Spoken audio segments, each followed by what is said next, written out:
Well, hello everyone. Welcome back to the Central Ohio UFO Reporting Center. My name is William, aka Lucky.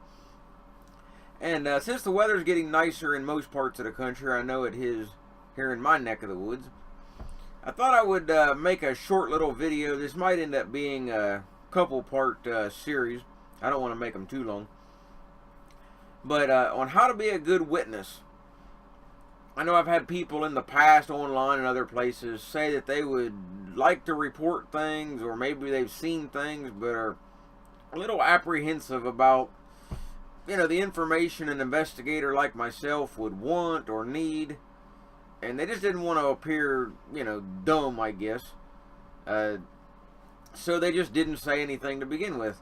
So I put together a few little tips that I use myself and some tools, all free of course, that can really help you practice. So if you do see strange object, whatever it may be, you may not figure it out, which is really the whole purpose of submitting it to someone like myself, but you'll be able to give a lot more detailed information to the investigator to make their job a whole lot easier and go a lot smoother and have a lot higher probability of getting you an answer one way or another. So I'm going to start off with, in this video, is Flight Tracker. It's planefinder.net. There's other sites out there similar to this, but this is the one I like.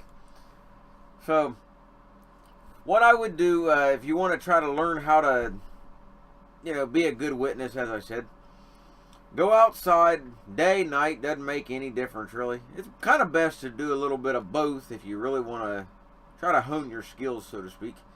But just have you a little notepad and a pencil, and just go outside, like I said, look up and find an airplane. Doesn't matter what it is, any plane will do. Just a common, like I say, everyday plane. And write down everything you can think about that plane. The height, the speed, direction of travel, any kind of a shape or anything you might be able to identify on it if it happens to be low enough. Lights, just whatever you can. Any information that you can get off of that object. How long it was in the air, noise, anything. So write down as much detailed info as you can. And once you've done that, then that's when you come back in, get on the computer and go to planefinder.net. Or, like I said, there's other flight radar sites, but I like this one. And then, first thing you'll do is find your area. Let's just find a random location here. Okay, Oklahoma City. Just a random, like I said, location. And then you go up here to where it says map, and they have playback. Now, set the time of whatever time you saw this object. I'm going to go back to yesterday and pick just a random time of, let's see, 2:30 in the afternoon. That's fine. And then hit play, and you'll see everything that's in your airspace at that point in time. And you can zoom in as close as you need to, or it doesn't matter. And excuse me. Now, if there's a lot of planes or something in the area and you want to kind of speed it up a little bit, it has a slider here so you can speed everything up or slow it down, whatever you need to do. And you'll be able to see the plane that you actually saw, that you jotted down, and you can click on it. And when you click on it, you will see the type of aircraft and all the information about said aircraft. The altitude, the speed, direction of travel, call sign, like I said, the type, everything you need to know about that particular aircraft. And then you go back and you check your answers, and you'll get an idea, of how accurate you were just based off of your initial observation. And as you do this more and more frequently, you'll begin to see that your answers will get a lot more accurate. I mean, altitude is a tricky one, for sure. But it's always nice to, have the skill to at least have a general idea And also, which is something you really can't do on this particular app, but I'll show you another way to do that in a future video. We'll be able to also label any what we call celestial bodies in the area, you know, planets, stars, anything that was in the general area at the time. And like I say, I'll do a separate video on that, on how to identify what you're actually looking at. There's a pretty nice cell phone app that'll teach you how to identify and show you exactly what you're looking at. But that's pretty much the kind of the basis of everything. Like I say, you can click on different planes, but the farther you zoom in, the less crowded, let's say, the screen will get into more accurate of information. But it was just kind of a quick little video to show that, you know, these tools are out there, they're easily accessible, they're free, and you can go back, you know, as far as need be.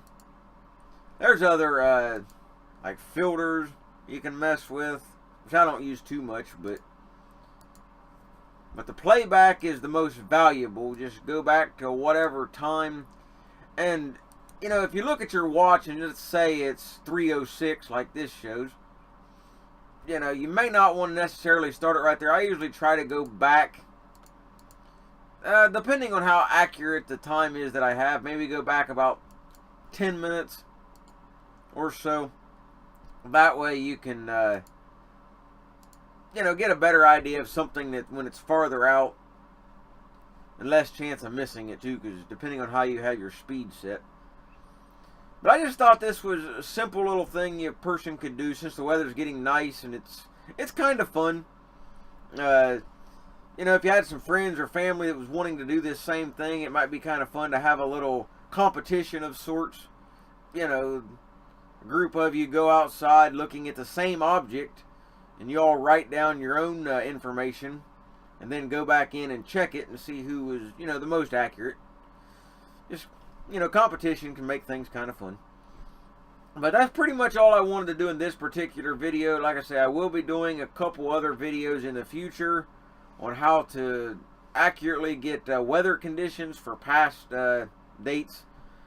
And I will show another on the app itself that I was talking about, on how to identify planets, stars, that type of thing, in case you see something at night that you're not quite sure of. Whether, you know, you may think it's moving, like Venus. I don't know how many, even, you know, trained individuals have chased Venus for quite a ways, thinking it was something else. So those type of apps will be invaluable for figuring that out. So that's pretty much all I wanted to add in this video. But again, if for those that maybe are not familiar with the site, it's the Central Ohio UFO Reporting Center. I'll put links down in the description, and you can click the report a UFO or click to get the most recent reports that I have had. So that's pretty much it. And if anybody has any questions, comments, observations, that type of thing, feel free to leave a comment below in the video, or go to the site itself, and you can always get a hold of me through the contact here. Just fill out the info and send it, and I will respond to any messages within 24 hours. And like I say, I appreciate all the support I've had so far, and have a nice day.